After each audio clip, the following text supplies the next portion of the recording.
Hey guys, Level Cap here. Today's Monday, which means it's time for an episode of Loadout, this series where you guys, the viewers, get to pick a gun and customization for me to use. The way you do this is you leave a comment down below letting me know what kind of weapon and accessories you'd like me to run with, and I will pick one of the top rated comments for the next episode. Today's top comment comes from TommyBoy150, who says the Tryhard Loadout, the Automatico Trench, which is arguably one of the best guns in the game, certainly one of the most popular guns in the game. Then we'll be using the number 3 revolver, the AT rocket gun, some AT mines, an impact grenade, and the sawtooth knife. Now this definitely is a good makings of a Tryhard loadout. The Automatico is such a painfully good gun in this game. It's on the border of being unfair. In fact, I think it is unfair to an extent. Nothing can even come close to dealing this kind of damage in close quarters, aside from maybe a shotgun, but the Automatico has such further reach than a shotgun. It is just an amazing weapon, and it's if you watch my stat video over the weekend, you'll know that it's also the most popular gun in the game and the gun that has the most kills in the game. People have figured it out that this one is not only incredibly good but also incredibly easy to use.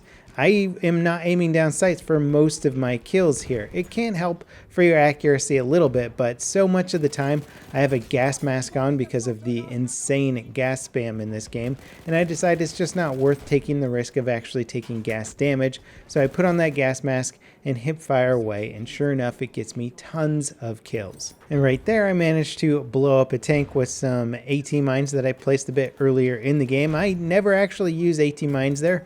Quite effective, it's just not necessarily my style. I generally like to have those anti-tank grenades because they're so multi-purpose. You can use them against infantry or tanks, but those AT mines will absolutely take out a heavy tank or a light tank. If you place like two right next to each other, you can take it out at once. I'm not sure if a heavy tank will go down to 2 mines, but I did get a few heavy tank kills. They might have been damaged a little bit though. Now I managed to get a number 3 revolver kill there right before going down. The number 3 revolver is definitely not a weapon I would pick for a Tryhard loadout.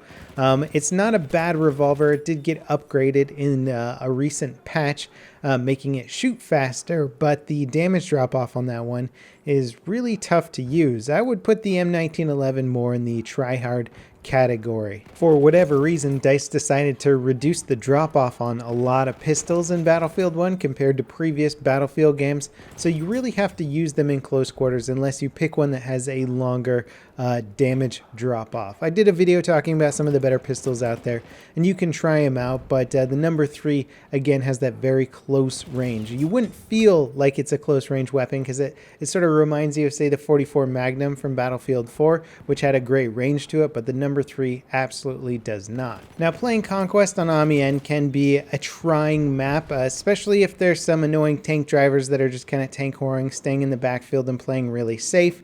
This guy here was just staying in the light tank all around, and I ended up being like the only one on our team that could kill him. I would put anti-tank mines on the back streets, he wouldn't see him, and he'd get blown up. I don't know what it is, but a lot of assault players seem to have trouble getting in close enough to use their anti-tank grenades. So on one hand, it was nice being able to take out this tank driver in one fell swoop, but on the other hand, it was also kind of discouraging to just see myself as one of the few people out there actually doing any sort of anti-tank work. The narrow streets of Amiens lend themselves a little bit better to tank mines, especially if you put them in an area that's not as contested. The tank driver might not be looking for them, and it allows you to put them in an area where a tank driver might almost certainly drive over. Whereas on some of the more wide open maps, if you put some tank mines in a field, the chances of a vehicle driving over them are significantly less. So this is certainly a good map for tank mines, and that's something to take into account when picking your loadout. I certainly wouldn't pick tank mines when playing on Sinai Desert or something like that. Now, despite the Automatico really being designed as a close quarter weapon, it really has pretty good burst fire control, and as you can see, a lot of my kills end up being people at medium range. You do have to put quite a few rounds into them because this weapon doesn't have the best damage drop off, but nonetheless, the Automatico is a lot more versatile than I think DICE maybe wanted it to be.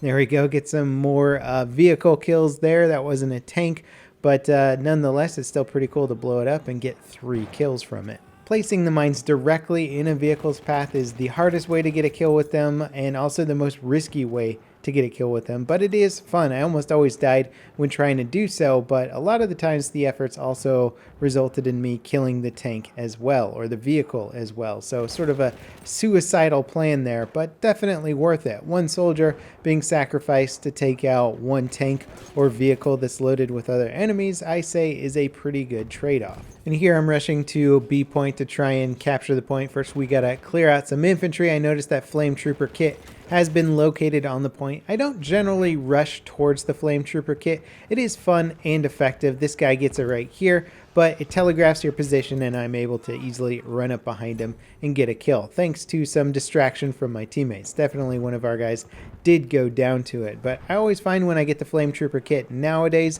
that my days are basically numbered. People have figured out how to counter it pretty well, and especially the bayonet charge is just one of the easiest counters to the flame trooper class, because it can't quite do enough damage fast enough to kill somebody charging straight at you unless you hit them right away, because it does take a little while to burn somebody to death. And despite that fun little victory here on the point, it looks like we're going to take it, but my teammates start going down, and all of a sudden I find that I end up being the last guy on the point really fighting here. I'm kind of waiting for more squad mates to potentially spawn in, but we got medics getting back on the point. More of the enemy are coming than I can deal with, and here comes an artillery truck that absolutely obliterates me. The enemy has really massed up around B point here, and I'm trying to push back onto it, although we don't have too many teammates working towards the same objective, and it can always be really tricky trying to push an objective when you just don't have enough backup.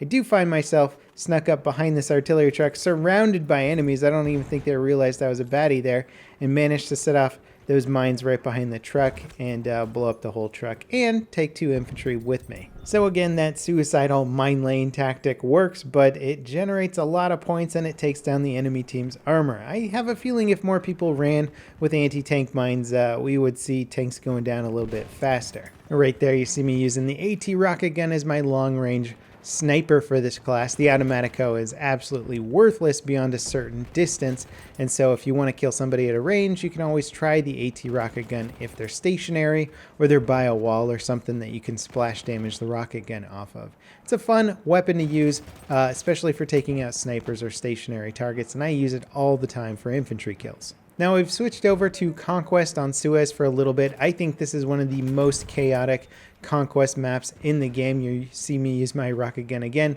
to try and snipe some long-range targets. I thought the Automatico would be a really good weapon here. It's not quite depending on what points you're fighting for. For example, the C point right now in the center of the map is incredibly hard to use the Automatico on because you have to get really close to be effective with this, and that's the real trick here because there's a lot of open desert. Getting close to the enemies is not going to be easy to do. You can't just sneak up on them. So I ended up doing a lot of outside flanking routes while trying to play on the Suez map, doing pretty well with it, but again, you are limited by where you can fight with this kit. Barely managing to take some cover behind this group of palm trees and just hoping that the whole enemy team over by C doesn't notice me, because for a while I am in line of sight. You saw me throw my impact grenade into that group of guys over there. The impact grenade is not as powerful as a standard frag grenade, but it does go off quicker.